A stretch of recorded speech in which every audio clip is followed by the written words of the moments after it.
Hello everybody and welcome to the next update on the Sinking City, our open world, open investigation game set in a Lovecraft universe. The development is going fast, and as we move forward we want to start telling you more about the game. In this video we want to show you how our city, Oakmont, was born. Oakmont is a fictional city in the 1920s United States at the heart of the so-called Lovecraft country, where the American author's many stories take place. It represents a distinct period of time in the US history: prohibition, racial tensions, clan wars. At the same time, it's a place where supernatural elements come to play, like the mysterious flood that has paralyzed the city. Despite the ongoing calamity, Oakmont is completely open to explore, and that is something we wanted to do for a long time. In the sinking city and in the full city which is flooded, we can make you feel that you are located in a place which by its nature is unnatural.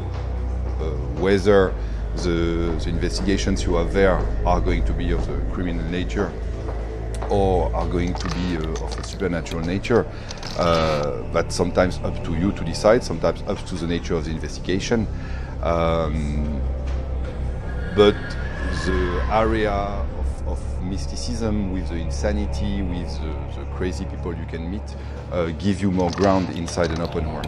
Yeah, we could say that choosing this city enhances the taste of everything in terms of game experience and in terms of gameplay and proposals that allow us to make dozens of quests, dozens of cases, investigation. It's something we couldn't do with Sherlock.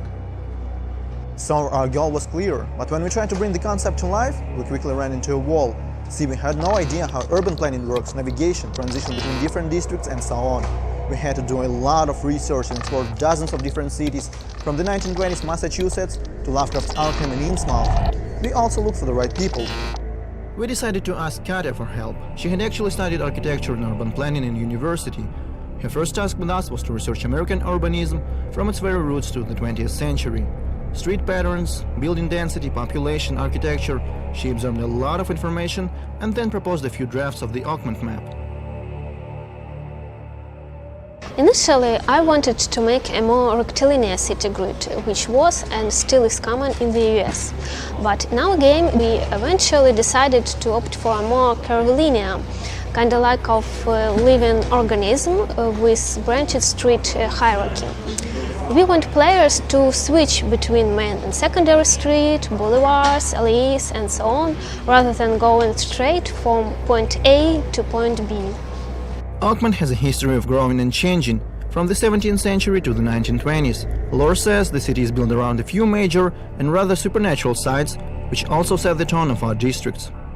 The city grid varies from district to district. For example, we have a harbor area where our city was actually founded, according to narration. But it's way more chaotic because the stacks and the area in the general were hastily built by the first settlers. By the contrast, we have a rich area that looks like a real American suburb. It has regular planning and traditional space organization. Oakmont is a mix of different architectural styles, which was formed through centuries. Of course, every student building needs to look like something from each respective period of time. To achieve that, we search for inspiration online, in books, newspapers, movies, everywhere we can, really. We work with a lot of different architectural styles. Here, for example, you can see a Romanesque style building, and this is the interior. I'm still tweaking it and want to mix it with the Renaissance style and see how it looks. It's more about fun than realism. Very soon we will get to landmarks, unique buildings, which will also have their own attributes, their own style or height, for example. We want to use them to help people find their way in Oakmont without a map. So far we have a few thousand buildings in Oakmont, hundreds of them can be entered and explored. We are still experimenting with our environment, interiors, public spaces and so on.